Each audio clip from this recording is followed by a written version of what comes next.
어서 오세요. 반갑습니다. 예, 기도하고요. 시작하겠습니다. 하나님 감사합니다. 지난 한 주간 은혜 가운데 저희들 살게 하여 주시고 우리가 토요일 날 성경 공부를 통해서 귀한 은혜 주심을 감사합니다. 하나님 원하고 기도하옵기는 우리 내면을 깊이 채워갈 수 있는 은혜를 베풀어 주셔서 하나님 우리 믿음과 우리가 하나님을 바라보는 이 신앙이 아버지 하나님 그저 일시적이지도 않게 해주시고 그저 감정적이지도 않게 해주셔서 분명한 하나님 말씀 안에 저희들이 하나님을 향해 가는 우리의 발걸음들이 좌로나 우로나 치우치지 않게 하시고 아버지 하나님 주께서 들려주시는 이 잔잔한 귀한 말씀들을 하나님 우리 기초부터 차곡차곡 세워서 하나님 온전한 앞으로 나갈 수 있도록 하나님 은혜를 베풀어 주시옵소서. 오늘도 하나님 귀한 말씀 저희들이 사모합니다. 아버지 사모하는 영혼들에게 하나님 충분히 만족해 하옵소서. 예수님 이름으로 기도드렸습니다. 아멘. 어서 들어오세요. 반갑습니다. 자, 오늘은 우리 권면의 은사 두 번째 시간 마지막으로 여러분들과 함께 나누어 보도록 하겠습니다. 우리 함께 하실 말씀은 로마서 12장 8절입니다. 로마서 12장 8절입니다. 제가 봉독해 드리겠습니다. 자, 권면하는 자는 권면하는 일로, 구제하는 자는 성실함으로, 지도하는 자는 근면함으로, 자비를 베푸는 자는 즐거움으로 할 것이니라. 아멘.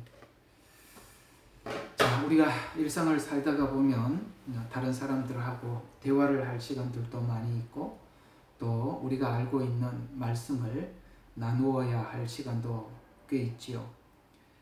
그렇게 나누고 난 뒤에 사이도 좋아지고 상대방이 회복도 되고 그런 일들을 우리가 보면 참 좋겠는데 권면을 해도 그 권면에 대한 열매가 뚜렷이 나타나지 않을 때도 있고 또 차라리 권면을 안 했더라면 그저 좋은 관계를 유지하고 갈 수 있었을 텐데 권면을 하는 바람에 관계가 어색해지고 혹은 깨어지고 이런 일들을 우리가 살아가면서 가끔씩 경험하기도 합니다.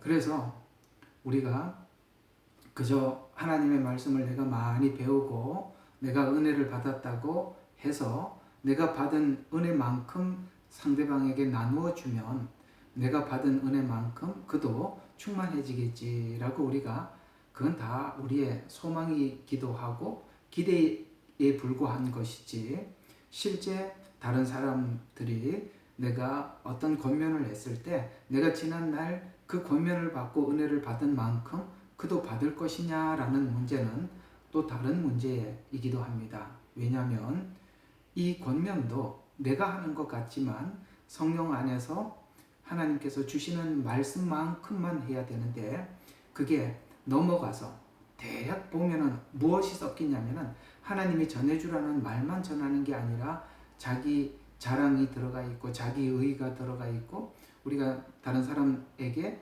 말을 전하다 보면 그런 걸 이렇게 담아서 전하는 걸 우리가 느낄 수 있지 않습니까? 그런 걸 전함으로 인해서 그것이 상대방에게 전혀 도움이 되지 않고 두 사람 사이가 더 이렇게 어색해지고 서운해지고 너 잘났다 하고 이렇게 돌아서는 이런 경우들을 우리가 잘 만난다는 말이죠.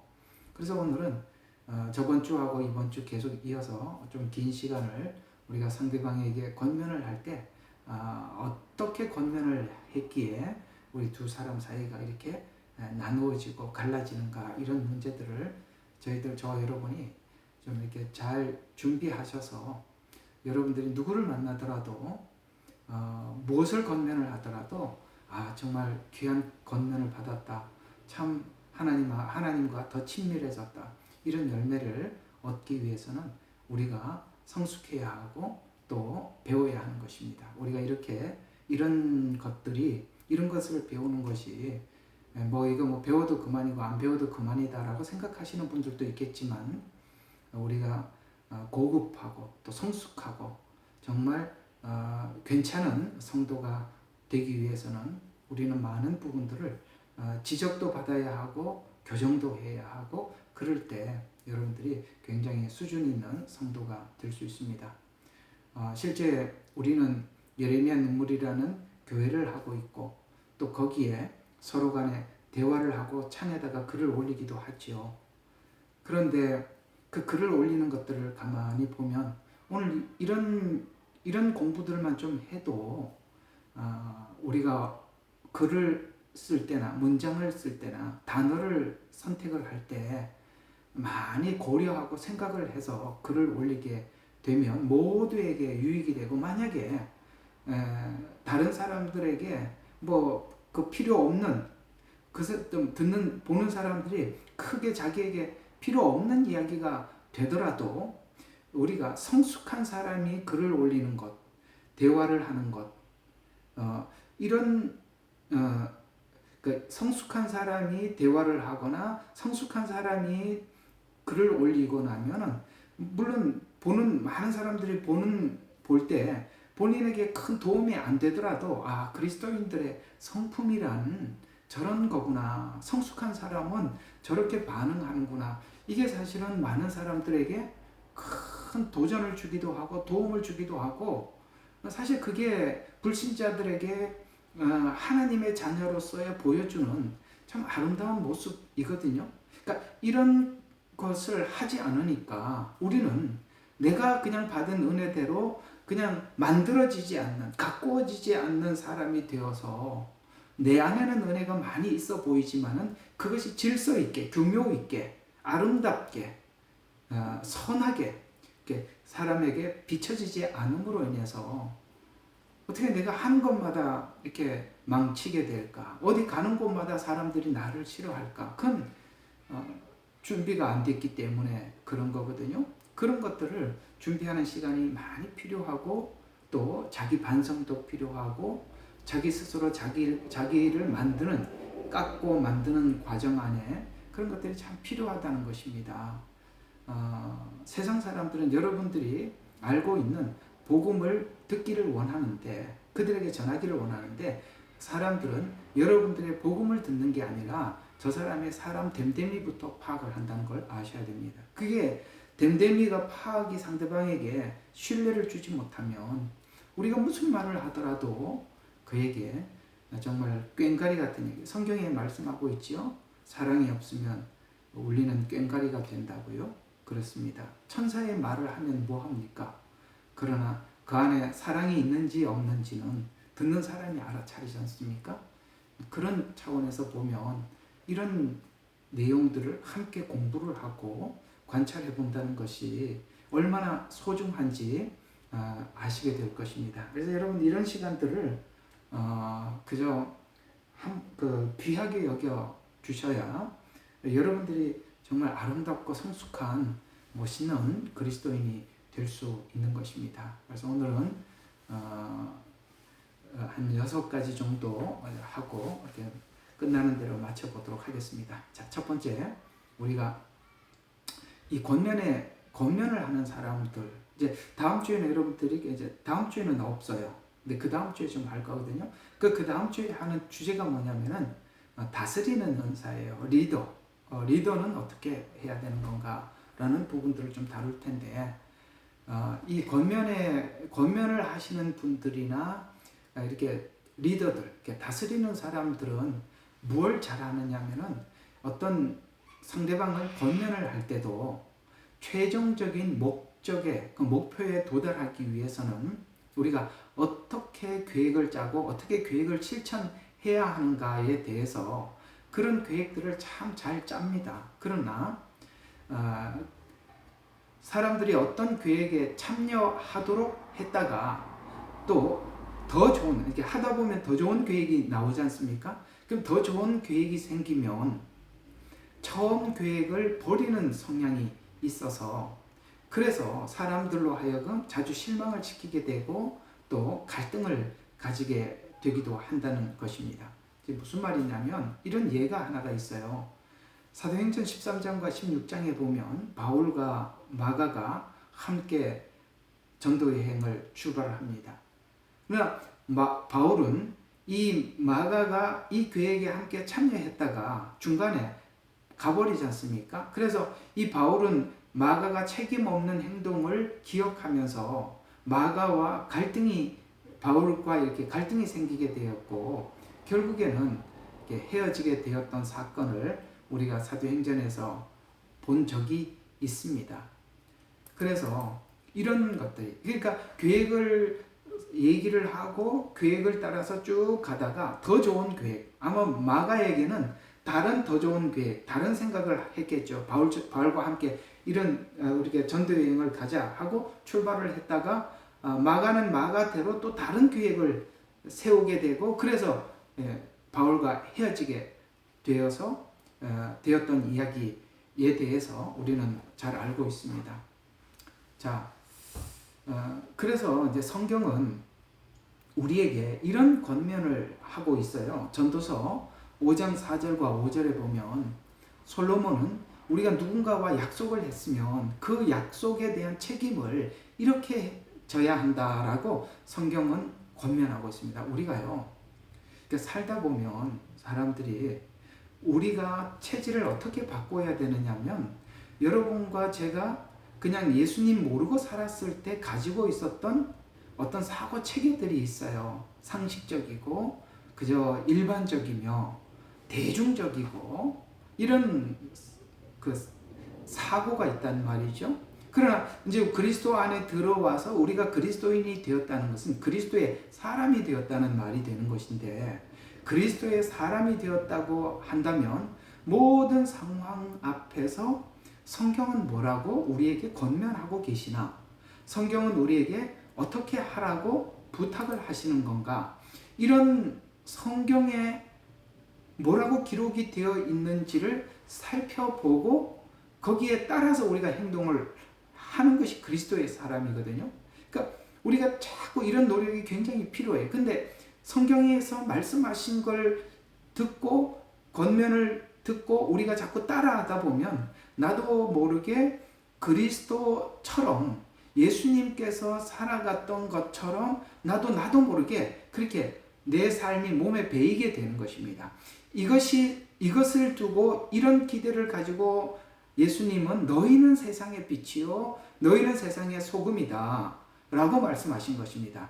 그래서 너희가 그리스도를 만나서 그리스도를 체질화시키고 그 체질화된 삶을 가지고 밖에 나가서 살아갈 때 세상 사람들과 다르게 빛이 되고 소금이 되라, 이렇게 말씀을 하셨거든요. 근데 우리가 이렇게 자기 인격을 다듬는 일에는 사람들이 별로 투자하지 않아요. 그러니까 예수를 믿고 난 이후에도 인격이 다듬어지지 않으니까 어디를 가도 우리가 복음을 전하면 그게 어필이 되질 않는 거거든요. 왜냐하면 세상 사람들은 복음을 듣기 전에 누가 말을 했느냐, 그 사람을 본다는 말이죠. 그 사람을 봐야 하는데 우리가 세상 사람과 다르게 뭔가 빛도 아니고 소금도 아니고 아무렇지도 않으면 우리는 아무에게도 영향을 끼치지 못하는 것입니다. 저는 여러분들에게 권해드리는 것입니다. 정말 이런 성경 공부에 대해서 여러분들이 정말 여러분 스스로가 나를 잘 다듬어 가시려는 그리스도의 사람으로 만들어가고 다듬어 가실 마음이 있으시면 이런 성경 공부를 정말 열심히 하시고 그 다음에 여러분 자신의 인격을 만들어 가시라는 것이에요. 참 이런 게 전혀 돼 있지 않아서 그저 세상 사람들에게도 욕을 얻어먹는 것이고, 교회 안에 어떤 문제가 생겨도 세상 사람들보다 더 잔인하게 문제를 해결하고 하게 되는 것입니다. 그런 것들은 정말 질타를 받아야 마땅한 것입니다. 참 이런 부분들은 우리는 정말 해결해야 될 부분들이 너무 많습니다. 자, 아까 말씀드린 것처럼 이런 책임과 약속에 대해서 그냥 우리 과거에 나 책임 안 져, 약속 안 했어 이렇게 하지 말고 성경은 분명히 뭐라고 말을 하느냐면 이렇게 말씀하고 있어요. 전도서 4장 4절과 5절에 보면 책임과 약속에 대해서 사람들에게 이렇게 합니다. 내가 하나님께 서원하였거든 갚기를 더디게 하지 마라. 또 신약 성경에는 네가 손해를 보더라도 하나님 앞에 서원한 것은 갚아라. 이건 무슨 말입니까? 서원이라고 말을 하니까 그저 내가 하나님 앞에 서원한 것 이렇게 생각하지 하겠죠. 이건 다른 차원, 다른 의미에서 하나님과 약속한 건 꼭 지켜라. 이런 이야기가 되는 것입니다. 책임 있게 행동해라. 네가 약속한 거에 대해서 책임을 져라. 그래서 하나님께 서원했거든. 갚기를 더디게 하지 마라. 하나님은 우매한 자들을 기뻐하지 아니하시나니 서원한 것을 갚아라. 서원하고 갚지 아니하는 것보다 서원하지 아니하는 것이 나으니라. 이해가 가시죠? 하나님 앞에 약속 안 하는 게 낫다. 약속을 해놓고 안 지킨다는 것은 그건 세상 사람들도 그런 사람들에 대해서 좋아하지 않지 않습니까? 이런 것처럼 우리가 하나님 앞에 감히 어떤 약속을 해놓고 그거에 대해서 중간중간 그 약속을 하나님 이렇게 약속했지만 저 이렇게 변경하겠습니다. 저 이렇게 하겠습니다. 그렇게 한다면 끝까지 하나님께서 주신 약속에 대해서 우직하게 그 일을 다 가지고 갈 사람이 누가 있겠습니까? 오늘 여기 전도서 5장 4절과 5절에 있는 말씀처럼 예수님께서 오셔서 하나님과 약속한 또 우리를 위해서 하시려고 했던 일들을 예수님은 많은 손해를 보면서 다 지나가시고 결국에는 자기 전체를 희생해서 완성하시지 않습니까?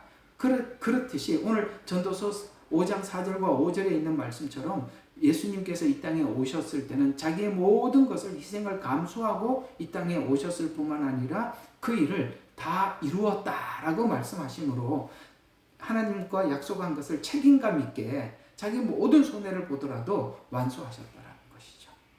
이런 우리 정신이 필요한 것입니다. 만약에 우리 모든 그리스도인들이 이런 정신이 없으면 누가 교회에 사역할 것이며 누가 선교지에 가서 마지막까지 그 책임을 질 것이며 누가 그 교회를 끝까지 지켜낼 것이냐 이 말이죠.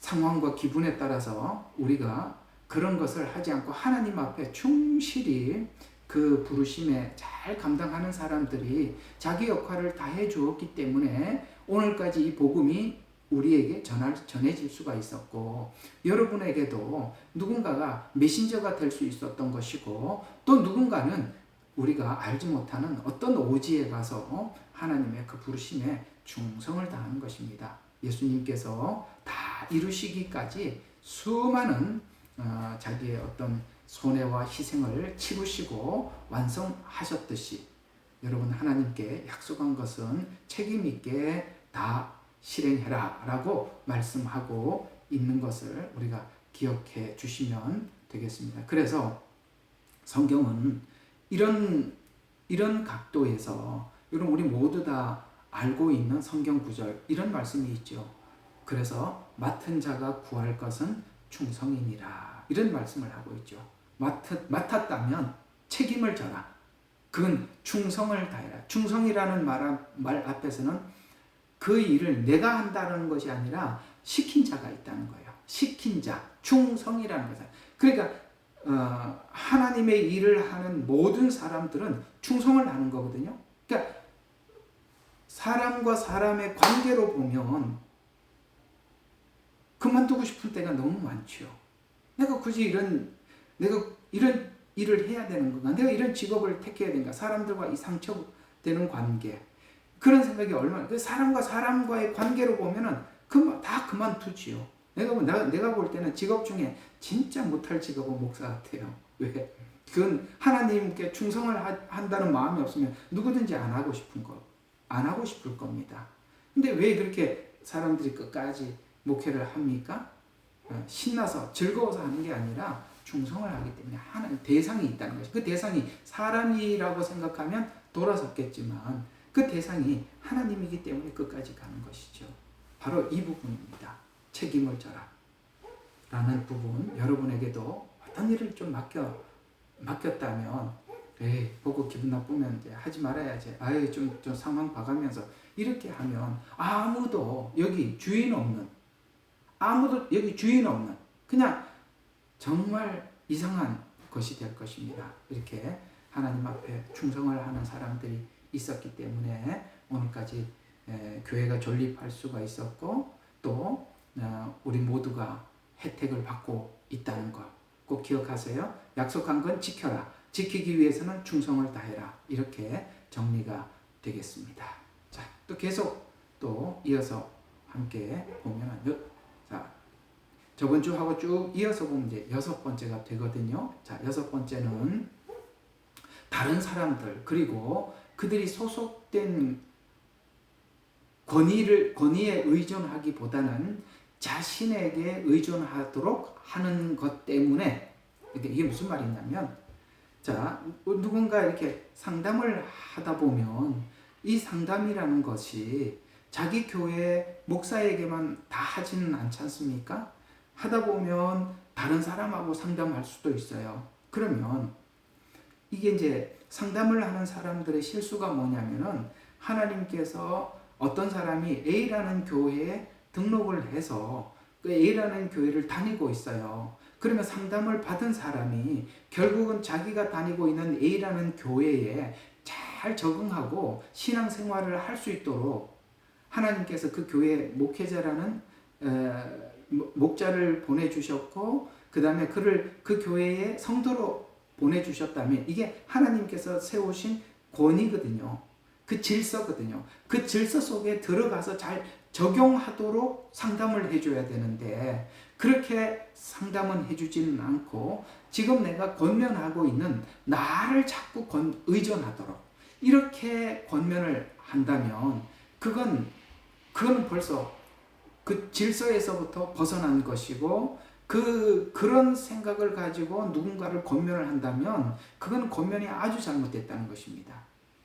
오늘 이 이야기는 이런 이야기가 되는 것입니다. 권면을 하면 권면 받은 자의 권면을 보통 사람들이 따르게 되어 있단 말이죠. 그래서 권면을 받으러 간 거 아니겠어요? 따르게 되어 있어요. 그래서 도움을 받은 사람들이 계속 권면하는 자에게 찾아와서 의존하게 만드는 경향이 있어요.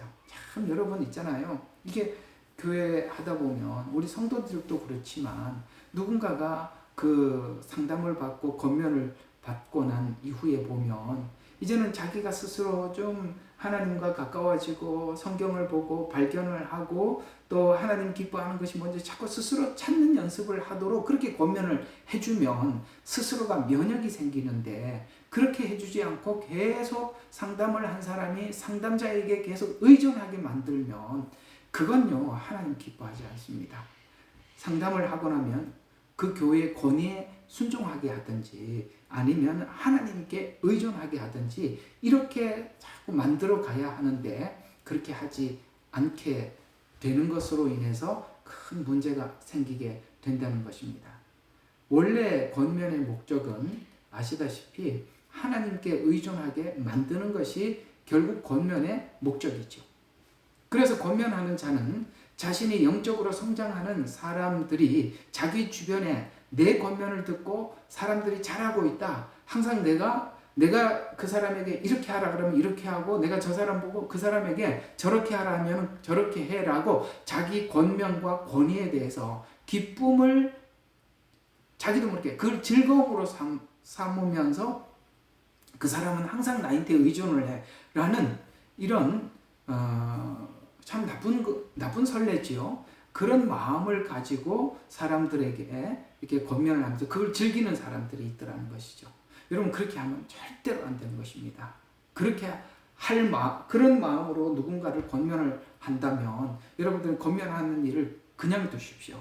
하나님이 굉장히 기뻐하지 않을 뿐만 아니라 하나님이 굉장히 제가 볼 때는 하나님께서 아주 노여워하실 수 있습니다. 권면을 한다는 것은 하나님께 자꾸 의존하게 만들고 교회 질서에 순종하도록 거기 순응하도록 자꾸 도와줘야 되잖아요.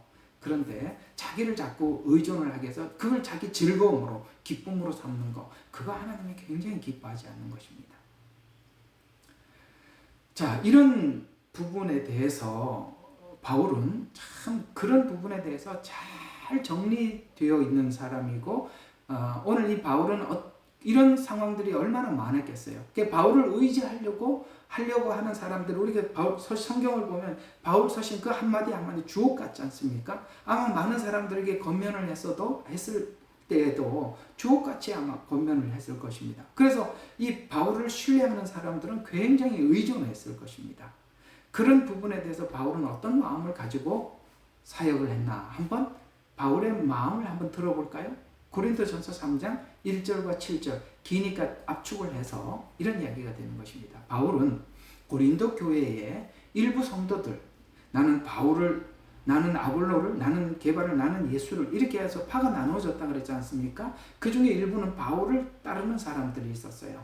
그래서 일부 성도들은 자신이나 아볼로 같은 지도자들을 지나치게 의존하고 그리스도 곧 예수님께 의존하지 않는 모습을 지적을 하면서 그는 이렇게 말을 합니다. 나는 심었고 아볼로는 물을 주었다. 오직 자라나게 하시는 이는 하나님이시다. 그런즉 물 심는 이나 물 주는 이는 아무것도 아니다. 여러분 그렇게 영향력을 끼치면서도 나는 아무것도 아니다. 하나님께 의존해라 라고 하면서 오직 자라나게 하시는 이는 하나님이시다 라고 그는 분명하게 자기 역할은 그저 심는 것, 아볼로의 역할은 물 주는 거에 지나지 않고 우리가 부른 그 포지션에서 자기 역할을 했을 뿐이다. 그러나 그 모든 것의 결과, 그 모든 것의 열매는 하나님께 있다라고 그렇게 말을 했을 뿐만 아니라 실제 그런 마음으로 살았어요. 이게 너무 중요한 거 아니겠습니까? 사람들은 자기를 따르는 사람이 몇 명 있어. 뭐 그 사람들은 내가 무슨 말을 해도 죽는 흉령까지네. 이걸 사람들이 얼마나 자랑 삼고 있고 또 그걸 하려고 하는 사람들이 얼마나 우리 주변에서 많이 봐왔습니까? 그것이 여러분에게는 없다고 생각하십니까? 우리 모두에게 잠재된 죄성이거든요. 이걸 버리지 않는 한 우리가 누구에게 권면하지 않는 게 훨씬 낫습니다. 그건 권면하는 자기 자신도 하나님 앞에 버림을 받고 권면받은 사람도 버림을 받습니다. 그건 하나님과 아무 상관이 없게 되는 것입니다. 여러분 모든 권면을 하나님께 나아가게 만들고 그가 하나님께서 세우신 교회 안에서 잘 적응하게 만들어 주기 위해서 권면을 하는 것이지 자기 사람 만들려고 하는 것은 아닙니다. 하나님이 굉장히 기뻐하지 않는 것이 사람들이 자기 사람을 만들어 내는 것입니다. 출애굽기 18장에서도 이스라엘 백성들이 문제가 생기면 직접 해결하려고 하지 않았어요. 모세에게 지나치게 의존을 했습니다. 그래서 아시다시피 장인 이드로가 조언을 해서 백성들이 스스로 판단하고 책임지는 지도자를 세우라. 1차적으로 스스로 판단하게 해줘라. 여러분 권면이나 설교도 여러분에게 이렇게 하세요, 저렇게 하세요, 이렇게 해야 됩니다, 저렇게 해야 됩니다. 이렇게 길을 여러분들에게 착착 깔아주는 것은 좋은 게 아닙니다. 이렇게 적용만 자꾸 설명을 많이 해주는 거예요. 이렇게 하세요, 저렇게 하세요. 그런 것들은 대부분 그렇게 설교하거나 그렇게 권면하는 사람이 인격적으로 하자가 생겨서 모든 사람들에게 그 사람 몹쓸 사람이라고 이렇게 하자 있는 인격이 공포가 되잖아요. 그러면요, 그대로 배운 사람들은 전부 다 무너져 버리는 것입니다. 우리가 대형 교회나 존경하는 목사님들이 있을 수 있어요. 근데 그 사람의 어떤 허접한 죄나 그 다음에 사람들에게 들었을 때 충격받을 만한 어떤 뒷이야기를 듣고 나면 그 교회에 있는 사람들이 전부가 실족을 하는 것입니다. 그렇게 하면은 다 버리는 거예요. 우리가 길을 제시해 주면 안 돼요. 스스로가 그것을 길을 주님을 알고 주님이 기뻐하는 것이 무엇인지 판단해서 스스로 갖도록 자꾸 권면하는 사람이나 설교자는 자꾸 그렇게 얘기를 해줘야지. 우리가 길을 자꾸 제시해 주잖아요. 그러면 사람을 의존하게 되고 그는 스스로 생각하지 않는 그런 사람이 되는 것입니다. 여러분 여기 호주는 그 바닷가 그 보트가 이렇게 나갈 수 있도록 만들어 놓은 선착장이 굉장히 많아요. 많습니다. 막 가보면 막 그 공원마다 있어요. 거기서 보트를 타면 그냥 강으로 쭉 따라가다 저기 바다로 나가기도 하고 그러는 데가 많이 있습니다. 근데 거기에 가면은 뭐가 있냐면은 이제 배가 들어오면 보트들이 들어오면 고기를 잡아오잖아요. 그럼 고기를 잡아오면은 고기를 손질할 수 있도록 수돗물도 나오고 그런 아주 그냥 이렇게 잘 준비해 놨어요. 거기에 뭐 뭐든지 이렇게 하여튼 그 고기를 손질을 할 수 있다. 근데 거기 가면은 보트가 한 대 들어오면은 여러분 그 페리칸 아시죠? 입이 막 엄청 크고 막 날개도 막 비행기만한 진짜 큰 새가 항상 그 주변에는 잔뜩 있어요. 갈매기더라고요. 그러니까 배가 한 대 들어오면 거기 와 있어요. 근데 원래는 이 갈매기들이나 페리칸이 그런 데에서 먹이 사냥을 하는 게 아니라 스스로 다니면서 먹이 사냥을 해야 되거든요. 그런데 거기서 사람들이 잡은 고기를 가지고 배를 따고 목을 이렇게 대가리 잘라내고 그러면 그거 이제 먹으러 오는데, 그렇게 살다 보니까 이 페리칸이나 갈매기들이 스스로 먹이 사냥을 하지 못해요. 그래서 언제 한번 미국에 그런 보고가 있었어요. 페리칸들이 스스로 자생하지 못해서 죽어가고 있다고. 그래요. 우리 성도들도 마찬가지입니다. 성도들을 자꾸 스스로 하나님이 누구인지, 하나님이 기뻐하고 하나님이 기뻐하지 않는 것이 무엇인지를 잘 계속 설명을 해줘서 스스로가 하나님이 기뻐하는 것과 기뻐하지 않는 것을 판단하고 살도록 그렇게 만들어줘야지, 그걸 해주지 않고 우리가 적용이라는 길을 자꾸 제시해주기 시작하면 성도들은 생각을 하지 않아요. 생각을 하지 않으면 자라가지를 않고, 자라가지 않으면 그냥 죽어가는 것입니다. 이런 것처럼 여러분, 지나치게 사람을 의존하지 않도록 만들어 주는 것이, 그게 하나님의 종의 역할의 중요한 역할이지, 자꾸 자기를 의존하게 만드는 것, 그거는 실패한 상담이요, 실패한 설교가 되는 것입니다. 그래서 예수님께서도 이렇게 이런 변질된 마음을 가지고 있었던 바리새인들을 향해서 이런 책망을 하십니다. 마태복음 23장 8절과 10절 그 중에 보면, 너희가 상전에 앉으려고 하지도 마라, 너희가 랍비라 칭함을 받으려고 하지 마라, 이런 책망을 합니다. 무슨 말일까요? 우리는 누군가를 가르치면 랍비라 칭함을 받은 것처럼 누군가로부터 높임을 받고 사람들이 자기를 따르는 것에 대해서 쾌감을 느끼는 이런 성향을 우리가 모두 다 가지고 있다는 것이죠. 그래서 너희는 이 사람들처럼 랍비라 칭함을 받지 말라. 이건 무슨 말입니까? 지나치게 사람을 의존하지 않도록 그렇게 사람들을 그렇게 해라 라는 이야기가 되는 것 아니겠습니까? 오늘 이 바리새인들이 가졌던 이런 죄성, 우리가 갖지 않았다고 누가 장담할 수가 있겠습니까? 참 무서운 이야기죠. 자, 오늘 이런 상황들을 쭉 생각을 하면서 주님께서 했던 권면들을 이어서 계속 보면 이런 권면들이 이렇게 새롭게 나타나게 되는데요. 데살로니가 전서 1장 5절과 6절에 있는 이 권면들을 보면, 이는 우리의 복음이 말로만이 아니라 능력과 성령과 큰 확신으로 너희에게 이르렀음을 너희가 아는 바라. 우리가 너희 가운데서 너희를 위하여 어떻게 행하였는지도 너희가 아느니라. 너희도 큰 환난 중에 기쁨의 성령으로 말씀을 받아 우리와 주를 본받는 자가 되었도다. 여러분, 얼마나 성실하게 사도 바울이 자기에게 맡겨준 사역을 감당했는지 잘 말해주는 이야기입니다. 그들은 이 모든 설교를 하든지 하나님의 일을 할 때 성령과 확신으로 그들에게 나가서 했는데, 여기 보니까 너희도 큰 환난 중에 기쁨으로 성령으로 말씀을 받아 우리와 주를 본받는 자가 되었도다 라고 말씀하고 있습니다. 여기에 우리와 주를 같이 묶어서 본받는 자라고 이렇게 던져주고 있습니다.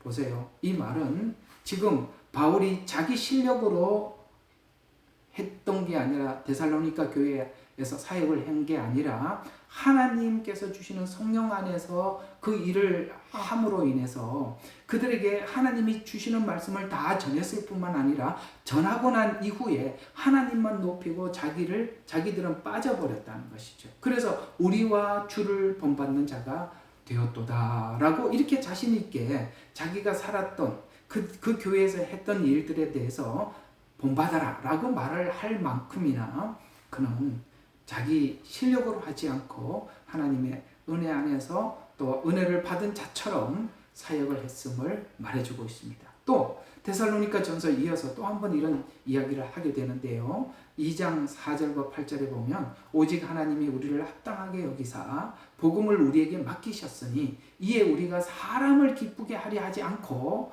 우리 마음을 시험하시는 하나님을 기쁘게 하려 하노라. 우리가 언제든지 아첨의 말로 너희에게 말한 일이 없고 아첨의 말을 하지 않았대요. 그러니까 하나님을 기쁘게 하려고 하다 보니까 사람들이 기분 좋게, 사람들이 자기를 따르게 하기 위해서 아첨하는 말을 하지 않고 너에게 말한 일이 없고 구실로 욕심을 부린 적도 없어요. 아첨과 욕심, 이 두 단어가 이 사역자들 마음속에 늘 오는 유혹이거든요. 아첨하는 말 한마디 하면 사람들이 자기를 따라주잖아요. 욕심을 부리면 자기를 위해서 사람들인데 권면을 하면 자기한테 유익이 되는 일도 있어요. 그러나 오늘 바울이 아첨하는 말도 하지 않았다, 욕심을 부린 일도 없다, 하나님이 증인이시라, 하나님 앞에서 떳떳했다. 여러분, 이게 진짜지요. 우리가 그리스도의 사도로서 영광을 구하지 아니하고 너희에게나 밖에서나 사람들에게 부담을 주지 아니하고 오직 우리가 너희 가운데서 어미가 자녀를 보살피는 것 같이 온유하게 하였노라. 이같이 우리가 너희를 사랑하였으므로 하나님의 복음뿐만 아니라 우리의 생명까지도 기꺼이 너희에게 주려 하였으니 이는 너희가 우리에게 뭐라고 그러냐면 사랑스러웠대요. 이게 얼마나 멋진 사역자의 모습입니까? 여러분, 이는 너희가 우리에게 사랑스러웠대요. 여러분, 목회자가 볼 때 성도가 사랑스러워야 돼요. 근데 이 데살로니가 교회가 그랬다는 거예요. 다 그런데 여러분, 이 고린도 교회가 얼마나 속을 썩였어요. 갈라디아 교회가 얼마나 속을 썩였어요. 그러나 여기 보면 이 데살로니가 교회만큼은 바울이 이 서신을 쓸 때 나의 기쁨이라고 이야기하고 나가서 만나보고 싶다고 하고, 이게 사람이니까 어쩔 수 없는 것 같아요. 그러나 여러분과 이 사역자들, 이 목회자들 관계가 오늘 목회자는 여러분들을 바라보면 참 사랑스럽다는 마음이 들 수 있도록 여러분들도 그렇게 준비되어 있으면 얼마나 좋겠어요. 자, 그래서 성도들이 바울을 통해 전해 들은 복음을 통해서 하나님을 의존하도록 바울은 그들을 인도했고, 바울 자신의 권위를 강조하지 않고 예수님의 제자가 되라고 그들을 격려하고 이끌어 주었다고 합니다. 리더는 통로가 되어야 하지 자기를 의존하게 사람들 그렇게 만들어 나가지는 말아야 된다는 권면을 우리에게 하고 있고, 바울의 기쁨은 자신을 의지하지 않고 사람들이 스스로 하나님 앞에 의지하는 것을 기쁨으로 여겼다는 거예요. 정말 기쁨이 뭐냐? 가르치지 않아도 스스로 하나님이 기뻐하는 것이 뭔지 알고 살아가는 성도들의 모습이 이 사역자들에게 가장 행복이고 보람이라는 것이죠. 이게 정말 내가 참 하나님 말씀 따라 잘 가르쳤구나, 참 보람이 있구나, 이런 것들이 이 사역자들에게 큰 위로가 되는 것입니다. 자, 그 다음 7번째로 진정한 심령의 변화보다는 보이는 결과에 치중하지 말라는 거예요. 진짜 변화는 심령 안에서 일어나는 변화를 기쁨으로 여겨야지, 바깥에 보이는 걸 가지고 기쁨으로 여기기 시작하면 여러분, 설교도 실패를 하고 그 다음에 권면도 실패를 하는 것입니다. 사람들은 강하게 이렇게 살아야 된다고 적용을 강하게 어필을 하고 거기에다가 거짓말까지 보태죠. 이렇게 안 하면 하나님께서 이렇게 너희한테 벌을 줄 거야 라는 이런 것까지 보태놓으면 사람들은요, 절대 내면의 변화가 이루어지지 않았음에도 불구하고 겉으로 잘하는 척하게 되어 있습니다. 엄청 하나님 앞에 큰 죄를 짓는 것입니다. 성경이 우리에게 요구하는 것은 우리 마음의 변화예요. 심령의 변화예요.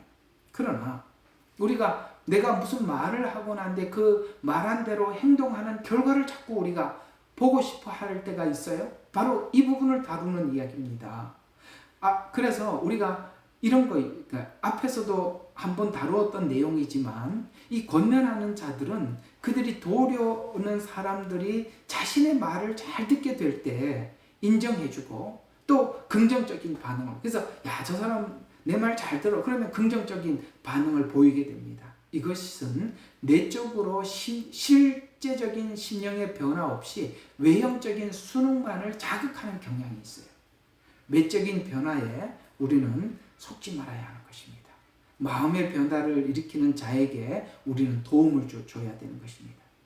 행동에만 치중하고 심령의 진정한 변화가 없는 것을 성경은 아주 중요한 문제로 지적을 하고 있습니다. 왜냐하면 성경이 그렇게 말하잖아요. 사람은 외모를 보기 때문에 그렇습니다. 그렇습니다. 외모를 보기 시작하면 사람들에게 강요하게 되고, 강요를 받은 사람은 외형만 바뀐 모습으로 사람들에게 이중적인 모습으로 나타나게 되는 것입니다. 그러나 여러분 아시다시피 하나님은 우리의 외형의 변화를 보지 않고 심령을 살피시는 분이시거든요.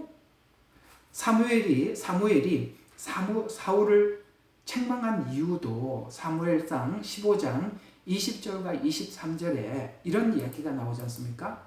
사울은 아말렉과의 전쟁에서 하나님을 따르지 않고 전리품을 남겨서 이것으로 제사하려고 했었습니다. 그때 사무엘은 이런 지적을 하죠. 순종이 제사보다 낫고 듣는 것이 쇠양의 기름보다 낫다. 이렇게 말씀하고 있습니다.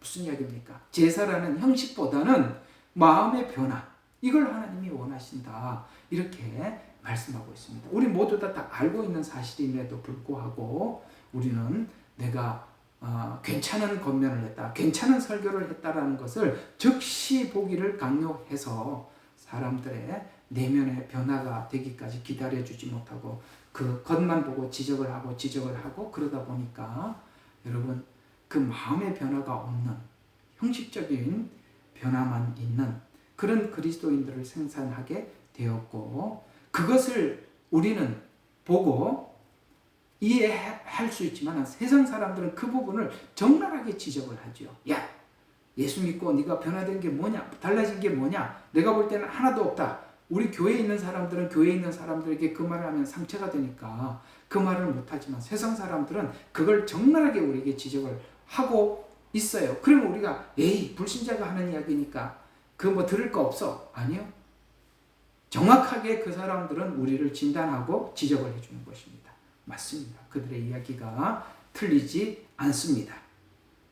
저 사람은 철야 예배도 하고 예배 빠지지도 않고 봉사라면 열심히 하고 하나님 잘 섬긴다고 믿음이 되게 좋아 보이는데 인격은 정말 세상 사람들 저 막 나가는 사람보다 못하는, 어느 날 탁 드러나는 거 보니까 기가 막히더라는 거죠. 그런 모습을 우리가 본다면 그 사람은 완전히 실패한 사람을 만들어 놓는 것입니다. 문제는 이렇게 사람을 잘못 만들어 놓으면 아무리 새롭게 만들고 지적을 해보려고 해도 정말 안 돼요. 차라리 안 만들어져 있는 사람들이 훨씬 나아요. 참 어렵습니다. 제 말 이해하시겠죠? 그래서 이 마음의 변화가 없는 사울은 아시다시피 하나님이 버리셨어요. 하나님은 마음을 보십니다. 하나님께서 다윗 왕을 선택하실 때 사무엘에게 하신 말씀이 굉장히 중요합니다. 이렇게 말씀하시죠. 사무엘상 16장 7절에 보면 여호와께서 사무엘에게 이르시되 그의 용모와 신장을 보지 마라. 다윗을 그렇게 말한 거죠. 그러니까 용모와 신장을 보자. 사울을 그렇게 말한 거죠. 내가 이미 그를 버렸노라. 나 여호와는 사람과 같지 아니하니 사람은 외모를 보거니와 나 여호와는 중심을 보느니라. 우리 다 알고 있는 사실입니다. 그렇습니다. 우리가 외형적인 변화에 속지 말아야 되고 강요하지 말아야 합니다. 특히 결과에 치중하면 자꾸 빨리 결과를 만들어내라고 우리가 자꾸 그렇게 사람들에게 요구하고 치중하면 바리새인과 같은 종교인들을 만들어가게 됩니다. 마태복음 23장 25절과 28절에 보면 바리새인들이 외적으로는 깨끗해 보이지만 주님은 그 내면을 나는 내면을 보느니라고 말씀하셨잖아요. 내면에 대해서 성경은 그들의 내면은 탐욕과 방종으로 가득 차 있다라고 책망을 하셨습니다. 그러나 세상 사람들은 그걸 모르니까 바리새인들을 존경을 했지만 예수님은 그 중심을 보셨던 것입니다. 그래서 화 있을진저 외식하는 서기관과 바리새인들이요. 여러분 우리가 교회가 잘못하면은 서기관과 바리새인들을 끊임없이 만들어내서 겉과 여기 예수님이 지적한 말씀처럼 너희가 잔과 대접의 겉은 깨끗하나 그래요. 종교적이고 참 교회에서 막 참 성격 좋아 보이고 그렇게 보이지만 그 안에는 탐욕과 방종이 가득하게 되었다. 그가 언젠간 사람들한테 보여지게 되어 있다는 말이죠. 그래서 겉으로는 사람에게 옳게 보이되 안으로는 외식과 불법이 가득하다고 예수님은 지적을 하고 있는 것입니다. 여러분 우리가 싸우는 것은 바로 우리가 겉을 치장하기 위해서 우리가 영적 전쟁을 치르는 것이 아니라 뭘 위해서요? 내 안에 있는 외식과 불법과 싸우는 것입니다. 그걸 하자고 주님께서 십자가에 죽으셨고 오늘 우리에게 그걸 요구하고 계시는 것이지 우리가 겉으로 아름다워지는 것 그건 하나도 자랑할 것도 그 다음에 그런 걸 보여주기 위해서 경쟁적으로 교회가 그렇게 되기 시작하면은 그 교회는 교회라는 역할을 감당하지 않는 게 차라리 그 교회는 문을 닫는 게 훨씬 낫습니다. 바리새인을 만들고 서기관을 만들어낸다는 말이죠. 그래서 우리는 항상 이런 마음을 버리셔야 돼요. 결과를 보고자 하는 마음입니다. 결과를 당장 확인하려는 마음에는 자신의 내가 이렇게 우월하다라는 능력을 보이고 싶어하는 교만이 깔려 있습니다. 여러분 제일 무서운 게 교만이 그냥 이렇게 사람들한테 거만하게 뻣뻣하게 고개 들고 나오는 게 아니라 겸손을 가정해서라도 교만은 여러 가지 형태로 나타난다는 것을 알고 있지요. 그래서 우리는 결과에 절대 속지 말아야 하는 것입니다. 그리고 결과를 빨리 보려고 하는 마음도 버리셔야 되는 것입니다. 우리가 설교자는 설교를 하고 나머지는 하나님 앞에 올려드리고 내가 권면을 했다면 권면을 하고 난 뒤에도 하나님께 올려드려야지 그것을 내가 결과를 보겠다라고 하는 순간 무조건 부작용이 나타난다는 거 기억하시면 되겠습니다. 그 다음 8번째 자 기본적인 성경 교리들에 대해서 적당히 강조하는 것을 소홀히 여기는 것에 의해 무슨 말이냐면 우리가 성경에 있는 이 교리들 이런 것들을 소홀히 여기고 적용만 자꾸 설명을 해요. 자, 이게 이제 어떤 문제를 가지게 되느냐 하면 오늘 이 이야기도 여러분들 굉장히 설득력 있는 이야기거든요. 한번 들어보세요. 권면하는 자들은 어떤 가르침이라 할지라도 실제적인 적용에 대해서 정확하게 정리해 주지 않습니다. 그래서 생각할 때 가르쳤던 가르침 전체를 무시하는 경향이 있습니다. 이게 무슨 말이냐면 교리적인 가르침은 어떤 경우에는 그것이 도덕적인 적용과 별개의 것이기 때문입니다. 교리. 자, 권면하는 자들은 생명력 있는 가르침을 위해서 교리적인 가르침을 경시하는 경향이 있습니다. 자, 적용을 지나치게 중요시 여김으로써 교리를 무시하는 경향이 있다는 것입니다. 그러면 여기서 교리가 무엇이고 적용이 무엇이냐 이 둘을 여러분들이 좀 이렇게 나누어서 정리를 해드리면 이런 겁니다. 교리란 하나님이 누구신가 그 다음에 그 하나님이 누구신가와 그걸 알려면 예수님이 누구신가 더 나가서 성령님은 지금 무슨 일을 하시나 이런 것들이 다 교리적인 이야기들이란 말이죠. 그 다음에 교회는 어떤 곳이냐 교회 안에 목회자와 성도는 어떤 관계냐 그 다음에 복음은 무엇이냐 라는 이렇게 교리적인 이해들 제가 이런 교리적인 부분들은 제가 여러분들에게 많이 설명을 하고 있는 이런 것들이 다 교리적인 것들입니다. 그러나 이 교리적인 것들은 실제 이렇게 살아라 저렇게 살아라 라고 적용을 설명해 주지는 않아 보이죠. 이해가 가시죠? 그죠? 예수님은 이런 분입니다. 하나님은 이런 분입니다. 성령님은 이렇습니다. 교회는 이런 곳입니다. 이런 이야기들을, 이게 다 교리적인 이야기들이에요. 근데 이 교리적인 이야기에는 뭐가 빠져 있는 것 같이 보이느냐 하면은 적용을 구체적으로 설명하는 부분이 빠져 있는 것 같이 느껴지는 것이 사실이죠. 여러분들 듣다 보면 그렇죠. 그러나 한번 물어보겠습니다. 여러분들이 교리적인 내용을 듣고 나면 이제 알았어. 하나님은 어떤 분인지 알았으니까 그건 알았고 내가 사는 삶은 삶이고 교리는 교리다. 이게 나누어집니까? 아니면 교리적인 얘기를 잘 듣고 나니까 여러분 마음속에 하나님이 이런 분이시니까 내가 이렇게 살아야 되겠구나라고 적용을 여러분이 만들어냅니까? 정확한 교리 설명은 여러분들로 하여금 스스로가 그 하나님이 기뻐하는 삶을 살도록 적용을 굳이 설명하지 않아도 여러분 스스로가 그렇게 살도록 이끌어가게 되어 있다는 것이에요. 이해가 가시죠? 이런 이야기가 되는 것입니다. 권면이라는 것은 실제 그 사람이 어떻게 행동해야 되는지 행동의 결정을 지어주는 것 아니겠습니까? 권면은 그렇잖아요. 이렇게 해보세요, 저렇게 해보세요라는 실제적인 적용에 자꾸 이렇게 맞출 수밖에 없어요. 그러다 보면 자연스럽게 뭐가 빠지게 되느냐면 하나님이라는 존재, 예수님이라는 존재, 우리가 흔히 말하는 교리적인 기본, 이 기본에서 자꾸 이렇게 기본이 들어오지 않고 이렇게 나가게 되면 실제적인 이야기를 나누다 보니까 그러면 이제 어떤 문제가 생기게 됩니까? 그저 하나님이 누군지 상관없이 자꾸 적용에만 신경을 쓰게 되겠지요. 그러면 이것이 적용에 지나치게 설명을 하다 보면 그 기본적인 교리로부터 멀어져 간다는 거예요.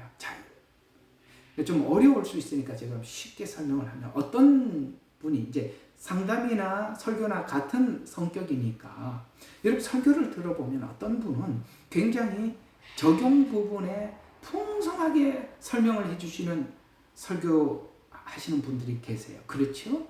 굉장히 현실적이고 실제적인, 그래서 뭐 확 와닿는, 그러니까 실제 이렇게 적용에 대해서는 확 와닿는. 그러나 이제 그렇게 하다 보면은 어디가 약해질 수밖에 없냐면 교리적인 부분이 약해질 수밖에 없잖아요. 그렇잖아요. 적용을 지나치게 강조하다 보면. 그러나 이게 어떤 오류를 남기게 되게 되느냐면 이 교리적인 부분이 탄탄하게 선 상태에서 적용을 계속 사람들에게 알려줘야 되는데 이 교리는 무시한 채로 적용에 너무나도 지나치게 설명을 하다 보면 이 적용을 설명하는 것이 설교자에게는 굉장히 쉬운 일이에요. 왜냐하면 반응이 빠르거든요. 왜냐하면 실제를 말하잖아. 실제를. 오늘 내가 여러분들에게 잠깐 올렸죠. 현실은 가까이 있다고요. 현재 문제들, 정치 문제, 경제 문제, 문화 문제, 실제적인 이야기들은 가까이, 종말에 대한 문제, 이런 것들은 가까이 와 있다고. 그러다 보니까 여기에 자꾸 우리가 휩쓸려 가다 보면 복음이 말하는 기본으로부터 나도 모르게 멀어져요. 그러면 어떤 문제가 생기냐면 내가 성경에 대한 기본 교리를 모르니까 누가 무슨 말을 해도 분별이 안 되는 거예요. 이제는 지금 그런 시대가 온 거고 여러분들은 그 시험을 지금 모두 다 받고 있는 것이 제 눈에는 보이거든요. 왜? 교리에 너무 약하니까. 생각을 안 한단 말이죠. 공부를 안 해요. 확인을 하려고 하질 않아요. 그래서 우리가 교리를 가지고 적용을 설명해 가는 것이 쉬운 일은 아니에요. 굉장히 어려워요. 교리는 굉장히 딱딱해 보이니까. 그러나 이렇게 계속 교리를 가지고 예를 들어 오늘 설교를 했어요. 한 90%는 교리를 설교를 하고 한 10%나 5%만 적용을 설명해 줘도 제가 볼 때는 그게 더 훨씬 좋아 보여요. 왜냐하면 그래야 여러분 스스로가 분별력이 생기니까. 근데 반대가 되는 경우가 있죠. 성경 본문은 잠깐 이야기하고 한 5%, 10% 그것도 많죠. 영향이. 대부분 90%는 이게 무슨 이야기인지도 모르는데 막 적용만 이야기만 잔뜩 설명을 엄청 많이 해놨어요. 그러면 성도들이 거짓 복음을 들고 와도 분별을 못한다는 것이죠. 이런 폐단들, 우리가 지금 그 열매를 지금 교회가 단단히 보고 있는 것입니다. 신천지를 통해서도 보고 있고 하나님 교회를 통해서도 보고 있는 것들이 교리에 모두 다 약해 있기 때문에 그렇습니다. 그래서 우리는 교리를 바탕으로 교리를 이해한 적용을 계속 여러분들이 적용시키는 실력을 쌓을 때 여러분의 인격도 완성되고 여러분 스스로도 그 일을 하는 것에 대해서 확신을 가지게 되는 것입니다. 적용만 듣고는 의심이 생길 수밖에 없어요. 이 부분에 대한 지적을 예수님은 마태복음 23장 23절에 이렇게 지적을 하고 있습니다. 교리적인 원칙, 그 다음에 적용, 이 둘 다 소중히 여겨라. 자, 이렇게 말씀합니다. 화실진저 외식하는 서기관과 바리새인들이여. 자, 너희가 박하와 회향과 근처의 11조는 들이되 율법이 더 중요한 바 긍휼과 믿음은 버렸도다. 그러면서 그러나 이것도 행하고, 이건 뭐죠? 적용이. 이것도 행하고 저것 교리도 버리지 말아야 할지니라. 그러나 여러분 아시다시피 바리새인들은 원칙, 성경이 말하는 율법, 그 정신, 교리는 버리고 어떤 것만 남아 있습니까? 이렇게 해야 돼. 주일날은 엘리베이터 계속 움직이게 만들고, 안식일은 하나님 일하지 말라 그랬으니까 그렇게 하고, 이런 걸 계속 하다 보니까 이 사람들이 그 원래 하나님께서 우리에게 말하려고 하는 정신은 다 버려버리고 적용에 지나치게, 그게 얼마나 우리가 볼 때는 우스워요. 우습지 않아요. 그들이 살아가는 그 모습들이 기가 막히잖아요. 시간이 되면 기도하고 금식하고 이렇게 하는데 그 다 우리가 볼 때는 조롱거리지 않습니까? 왜? 정신은 버리고 교리는 버리고 적용에만 지나치는 거예요. 그 왜 자꾸 적용에만 자기 신앙을 대입을 시킬까요? 사람들이 봐달라는 거예요. 이상하게 우리가 그런 게 있어요. 적용에 너무나도 지나치게 강조하는 사람들은 사람에게 자기를 보이고 싶어하는 마음이 생기게 되어 있고 그렇게 되더라는 것입니다. 바로 이런 함정들이 있다는 것을 성경은 지적해 주고 있음을 기억하시기를 바랍니다. 히브리서 6장 1절과 2절에도 이 말씀에 대해서 이런 지적을 하고 있습니다. 기본적인 교리를 배우고 바르게 배우고 이를 바탕으로 해서 신앙 성숙을 이루어 가야 한다고 이렇게 권면하고 있습니다. 그러므로 우리가 그리스도의 도의 초보를 버리고, 그냥 교리만 이해하고 예수님이 이런 분이 하나님 이런 분이 이런 초보를 훨씬 넘어서서, 버리라는 것은 냅다 버리라는 게 아니라 그걸 넘어서서 이런 이야기입니다. 죽은 행실의 회개함과 하나님에 대한 신앙과 세례들과 안수와 죽은 자의 부활과 영원한 심판에 관한 교훈의 털을 다시 닦지 말고 완전한 대로 뭐하라고요? 나갈지니라.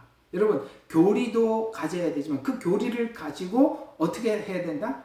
나가라. 뭘 나가라? 어떻게 나가? 그 교리가 지적하는 것은 우리의 행실을 바꾸라, 겉의 행실을 바꾸라고 교리가 지적하는 것이 아니라 네 중심을 바꾸라고 교리는 지적을 하고 있어요. 그러니까 그 중심이 바뀌어서 하나님이 기뻐하는 사람으로 나가라. 이렇게 우리에게 권면하고 있습니다. 기본적인 교리는 신앙의 기초이며 이것 없이는 성숙한 신앙과 올바른 적용이 불가능하기 때문에 그렇습니다. 교리를 무시하고 적용만 지나치게 강조하면 자기가 세운 신앙을 형성할 내가 만든 신앙을 형성할 위험이 있어요. 바리새인들이 우리가 보고 있는 그런 대표적인 사람들입니다. 바울도 이렇게 우리에게 권하고 있습니다. 디모데후서 3장 16절과 17절에 보니까 모든 성경은 하나님의 감동으로 된 것으로 교훈 책망 바르게 함과 의로 교육하기에 유익하니 이는 하나님의 사람으로 온전하게 하며, 이게 말씀 원칙 교리는 뭘로 한다고요? 하나님의 사람으로 온전하게 하고 선한 일들을 행할 능력을 갖추게 만든다는 것이죠. 교리가 능력을 갖추는 그게 만드는 것이지 이 복음에 대한 이해가 없이 겉으로 만들면 우리는 저기 차라리 그런 학원에 가서 배우는 게 낫다 이 말이에요. 학원에 가도 그런 공 더 잘합니다. 에베소서의 구조도 보면 그런 구조로 되어 있습니다.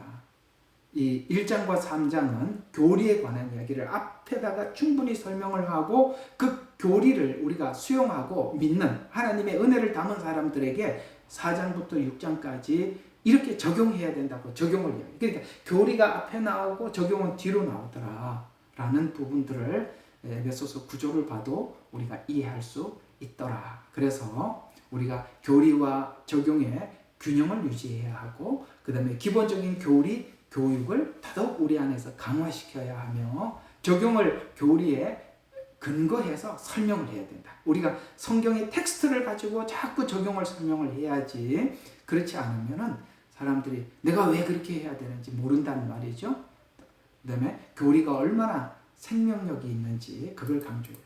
해보면 교리를 아무리 열심히 설명을 해도 사람들이 인격이 변화가 안 되니까 교회에 문제가 생기니까 와 무섭던데요.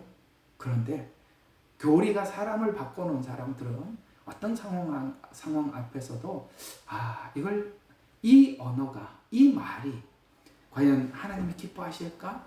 사람들에게 유익이 될까? 이런 걸 먼저 생각하더라는 것이죠. 어때요? 적용을 많이 배워서 겉만 준비한 사람들과 내면을 바꾼 사람들 어떤 사람이 더 멋있습니까? 무릇나 많아 아시겠죠? 자, 그 다음에 마지막 9번째입니다. 상담자들의 성향이나 문제의 성향들을 정확하게 분별하기도 전에 그러니까 상담을 누구가 하러 왔어요. 근데 그 상담하는 사람의 성향 혹은 문제 이런 것들을 정확하게 분별하기도 전에 상담해 주는 것을 이거 저번 시간에 잠깐 언급했던 건데 요 조금 다른 각도에서 한번 보도록 하겠습니다. 자, 건면하는 자들은 모든 중요한 사실들을 듣기 전에 미리 마음속에 문제를 분류하는 경향이 있어요. 딱 들어보면 유형이 옛날에 내가 얘기했던 상담했던 그 사람 유형이네. 들어보니까 이건 문제네. 그래서 벌써 빨리빨리 파악을 해버려요. 그러나 이게 있어요. 똑같은 문제, 그러니까 전에 상담을 이미 한 사람과 같은 문제라고 하더라도 뭐가 다르냐면 사람들의 성향이 다르다는 걸 놓치면 그 사람처럼 권면을 해주고 상담을 해주고 나면 전에 했던 사람들 그것이 상담에 성공을 했더라도 똑같은 방식으로 설명을 해주고 나면 그건 실패한 설명이 된다는 것이죠. 왜요? 문제는 같더라도 사람 성향이 다르거든요. 이걸 우리가 놓쳐버릴 수가 있다는 것입니다. 제 말 이해가 가시죠? 문제는 같을 수 있지만 사람은 다르다. 이걸 놓치면 안 된다. 이런 얘기가 되는 것입니다. 그래서 이 권면을 하다 보면 어떤 사람에게는 하나님께서 잘 들어봐요. 상담해 주지 말라는 경고도 듣게 돼요. 에이? 누구나 물으면 다 대답해야 되는 거 아니야? 라고 생각하지만 아니요. 하나님은 어떤 사람에게는 그 사람에게는 상담을 해주지 마라. 내가 직접 하겠다. 이러는 사람도 있어요. 그래서 그런 경고도 듣게 됩니다. 그러나 경고를 무시하고 자신의 상담에 내가 뭔가를 말을 해주는 게 훨씬 효과가 있다는 것을 확신을 가진 경향이 상담을 하지 않는 것이 더 좋은데 상담을 해서 잘못된 확신을 심어줄 수도 있다는 것입니다. 그래서 어떤 사람은 상담보다는 말씀이 필요해요. 그 상담을 함으로써 말씀을 경시 여기게 만들 수 있어요. 무슨 말일까요? 사람이 직접 입에서 나오는 이렇게 하세요, 저렇게 하세요. 이건 제가 이제 참 많이 보는 상황들인데요. 사모님이 이제 이렇게 그런 좀 하나님께서 주신 마음을 전달하고 이런 게 있는 거 우리 여러분들 이렇게 아는 분들도 좀 많으시지 않습니까? 그러다 보니까 자꾸 사람을 의존을 해요. 그러다 보면 그렇게 이제 듣고 그렇게 답을 얻고 듣고 해결이 되고 그러다 보면 뭐가 문제가 되느냐면 나중에 설교를 안 들으려고 해요. 성경을 안 보려고 그런다. 왜? 사람의 말에 의존. 그렇게 해서 여러분들이 이렇게 거짓 예언자들에게 묶여버리는 것입니다. 아주 위험한 것입니다. 정말 위험한 것입니다. 그래서 어떤 사람이 자꾸 그렇게 사람들에게 직접 물어서 답을 얻으려고 하는 사람에게는 때로는 상담을 딱 해주려고 그러면 하나님이 아무 말도 하지 말라라고 감동을 주실 때가 있어요. 왜요? 그 사람은 하면 할수록 그 사람을 버리게 되니까 하나님이 하지 말라는 것이죠. 그래서 어떤 사람들은 상담보다는 말씀이 필요한 사람이 있어요.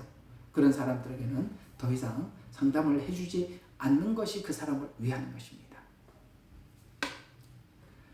자, 그래서 한 부분만 듣고 전체를 지적하는 경향이 있어요. 사람이나 문제를 충분히 이해하지 못하고 미리 판단하거나 답변하는 것은 문제가 많아요. 다 듣고 그 다음에 뭡니까? 그 사람의 성향이 어떤지 그걸 다 듣고, 그래서 상담은 내가 저 사람이 나한테 상담을 받으러 왔으니까 내가 뭔 말을 해줘야 된다는 게 전부가 아니라 어느 때는 상담이라는 것이 들어주는 것만으로도 훌륭한 상담을 하는 경우가 많이 있다. 사람들이 상담을 하러 올 때는 이미 답을 가지고 자기가 말을 스스로 하면서 답을 확인을 하고 돌아가고 싶어 하는 사람이 있어요. 그럼 그 사람이 하는 말을 알아주고 공감만 해주면 그 사람은 내가 무슨 말을 해주는 것보다 스스로가 공감하고 돌아가는 게 훨씬 낫는 경우가 많이 있다는 것이죠.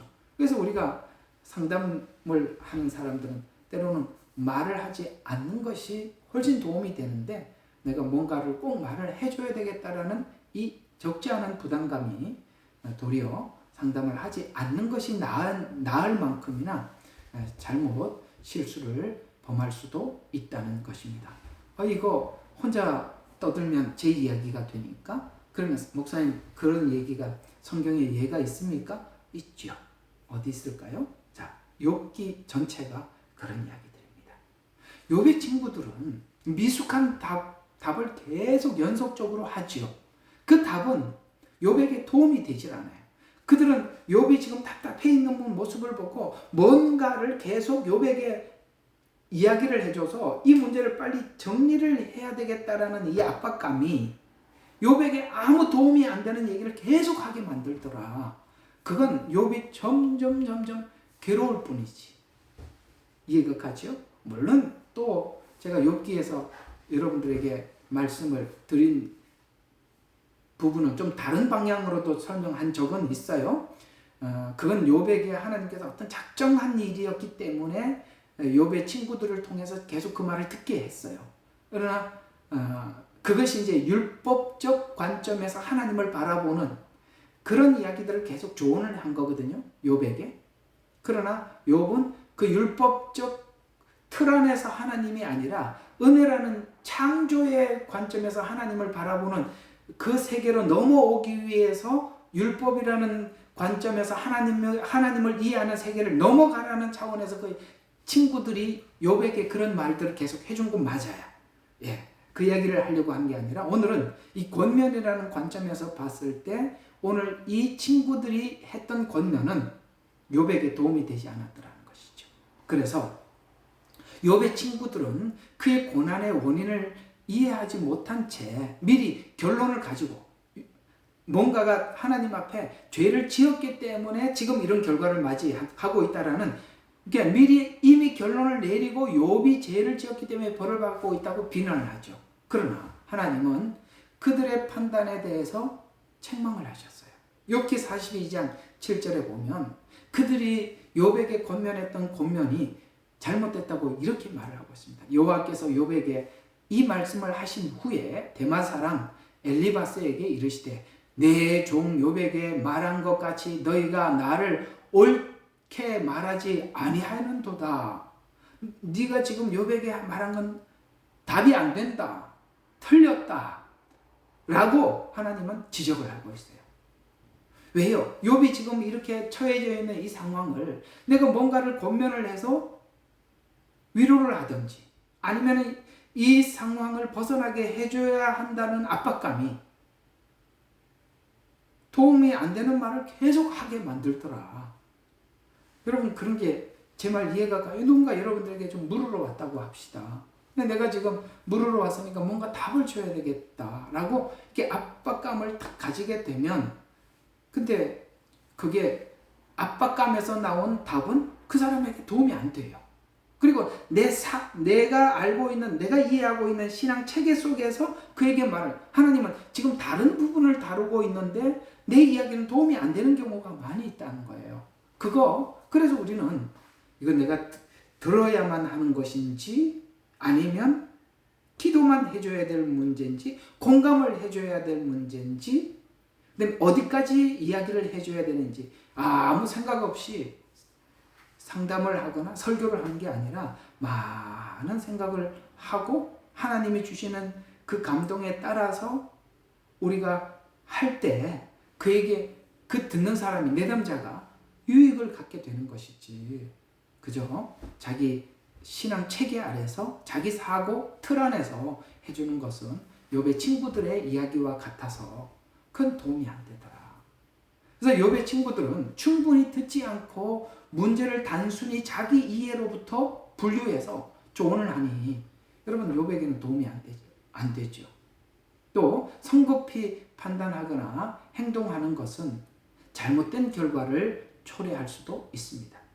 모든 사실과 하나님의 뜻을 충분히 이해하려는 그 내담자들을 앞에다 두고 인내하고, 그 다음에 하나님 앞에 지혜를 구하는 지혜가 필요한 것입니다.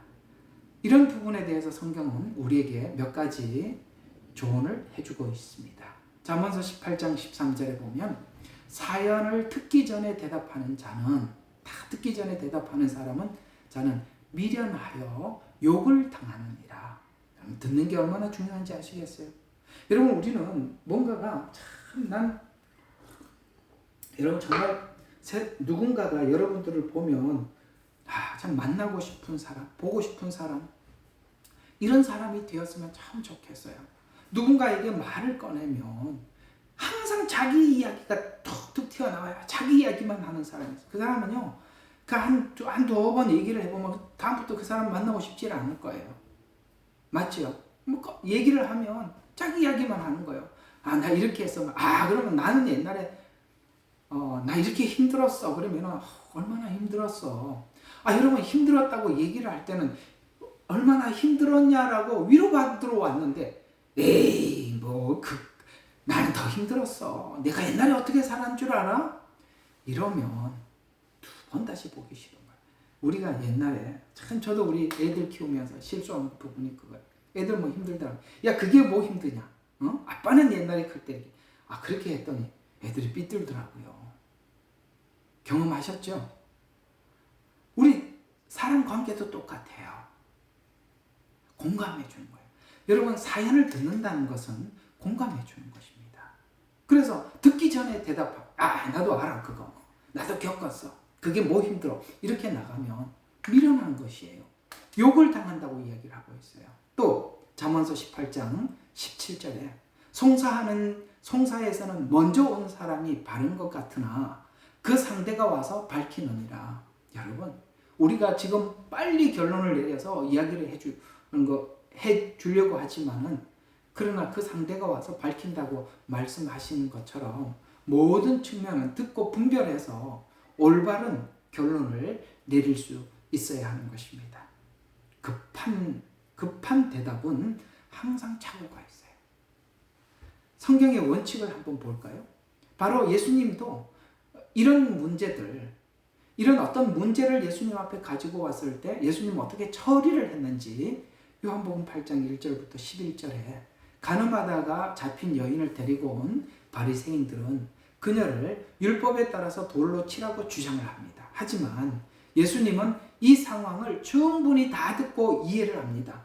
그 여인 이야기도 듣고 그 여인을 데리고 온 사람 이야기를 전부 다 듣습니다. 충분히 이해하고 그 다음에 여인의 죄와 바리새인들의 위선을 함께 분별을 합니다. 그러니까 고발하는 사람들의 위선도 지적을 하고, 그러니까 그 여인에게 돌을 칠 자격이 없는 위선에 대해서도 분별을 하고 이 여인의 죄에 대해서도 분별을 합니다. 그리고 예수님은 여인을 정죄하지 않았으며 그녀에게 다시는 죄를 범하지 말라고 이야기했을 뿐만 아니라 그 상황을 완전히 평정을 시키죠. 그래서 위선자들은 스스로 자기 위선을 보고 돌아가게 만들고 이 여인은 여인대로 자기 죄를 반성하면서 두 번 다시 이 죄를 반복하지 않도록 완벽한 해결을 합니다. 이게 예수님께서 어떤 상황을 처리하는 방식이라는 것이죠. 멋지죠? 참 잘하죠. 만약에 듣기 전에 이 여자 현장에서 간음한 즉시 잡아왔습니다. 야, 이 율법을 돌 들고 예수님부터 먼저 던져버렸더라면 그들의 위선도 들통이 나지 않았을 것이고 이 여인은 돌에 맞아 죽은 것 외에는 아무것도 없었을 것입니다. 그러나 이 상황이 도리어 역전이 되어서 많은 사람들에게 은혜를 끼치게 만들었지 않습니까? 이게 하나님이 하시는 방식이에요. 이 방식이 하나님께 집중하고 하나님 앞에 지혜를 얻었을 때 이런 방식으로 일을 처리하게 될 뿐만 아니라 이렇게 일을 처리함으로써 모두에게 유익이 되더라라는 것, 바로 예수님께서 그녀에게 다시는 죄를 범하지 말라라고 권면을 하셔서 예수님은 사람의 내면과 모든 상황 두 가지를 깊이 이해했어요. 이해가 가시죠? 사람의 내면, 외식, 그 다음에 여인에게는 죄, 이 내면, 이 모든 상황을 깊이 이해하셨습니다. 그래서 판단하기 전에 상황을 충분히 분별하고 이해가 가죠? 이게 지금 자기 자랑을 위해서 자기 잘났다고 지금 와서 이야기하는 것인지 아니면은 진짜 그 속에 답답한 죄 때문에 와서 상담을 하는 그런 걸 분별하라 이 말입니다. 그래서 판단하기 전에 상황을 충분히 분별하고 사랑과 지혜로 접근을 해서 처리를 할 때 그렇게 처리한 것들이 서로에게 유익이 되더라. 갈라디아서 6장 1절에 바울은 이렇게 교훈하고 있습니다. 바울은 다른 사람들의 죄를 판단하거나 교정하려는 사람들에게 이런 권면을 하는데요. 사람 형제들아, 사람이 무슨 범죄한 일이 드러나거든. 아까 그 여인 이야기처럼 말이죠. 죄를. 그래서 범죄한 일이 드러나거든.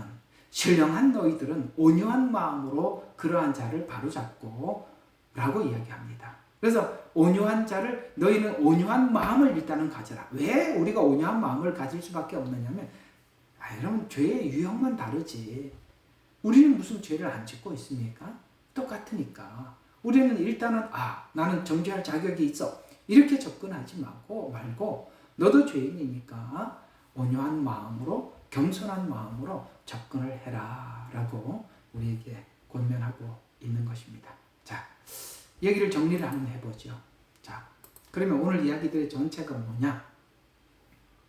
한 4가지 정도로만 정리를 하고 마치도록 하겠습니다. 자, 첫 번째, 뭐 하자? 충분히 듣자. 참 이런 것 때문에 성급하게 말을 해서 아무 도움이 안 되는 상담을 해준 경우가 있잖아요. 그래서 충분히 듣자. 그래서 문제를 이해하기 위해서는 모든 상황과 사실을 듣고 필요한 경우 제가 알겠습니다. 이 문제는 제가 기도해보고 나중에 답을 드리도록 하겠습니다. 그런 겸손함이 필요하고요. 또 겸손한 태도를 유지하자. 왜요? 우리 마음속에 아까 말했던 죄성이 있다 그랬죠. 쾌감. 어떤 쾌감이 있죠? 내가 말하면 다 돼.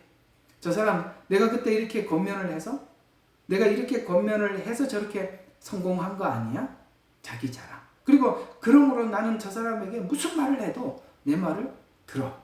이런 쾌감, 이런 즐거움을 재미삼아 느끼는 사람들이 있잖아요. 우리에게도 그런 마음이 왜 없겠어요? 저 사람은 내가 무슨 말을 해도 나를 믿어줘. 이건 나도 모르게 나를 자랑하는 교만 아니겠어요?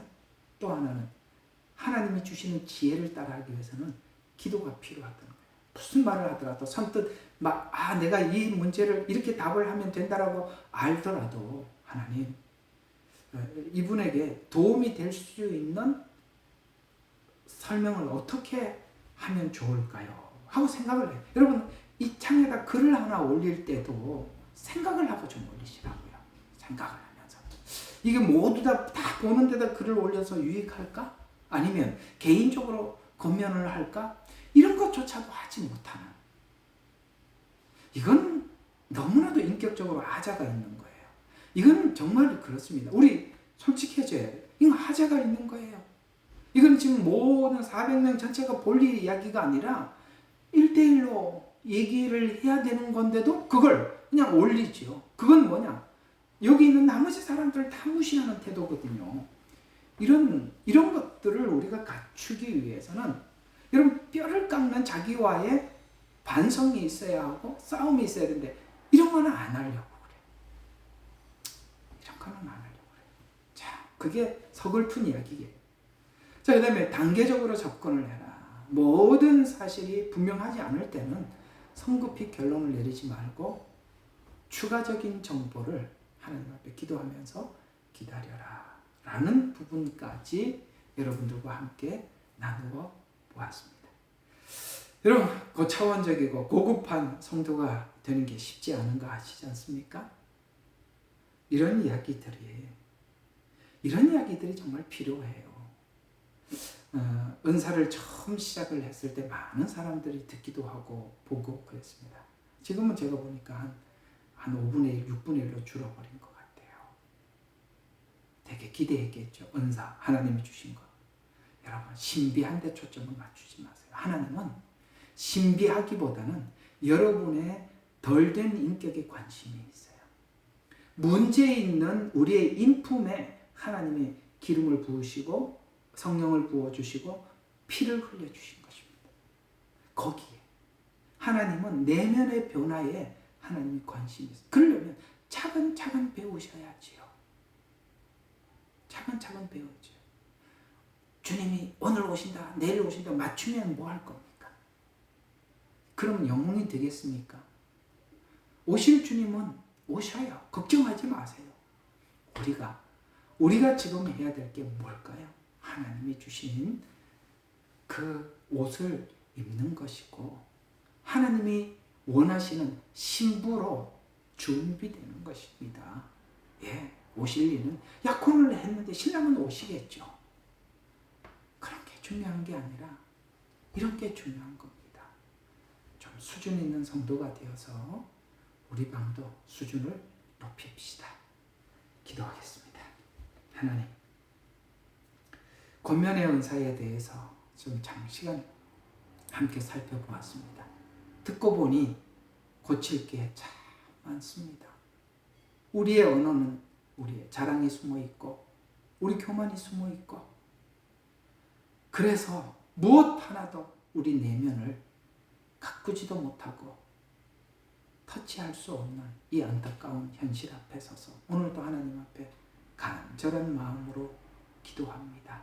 주여 불쌍히 여겨주시고 오늘도 아버지 하나님 주님 앞에 나와서 오늘도 자기 연약함을 가다듬고 세우기 위해 애쓰는 사랑하는 권속들을 긍휼히 여겨주시고 저들에게 하나님 오늘 주신 말씀을 따라 하나님 놀라운 변화를 주시옵소서.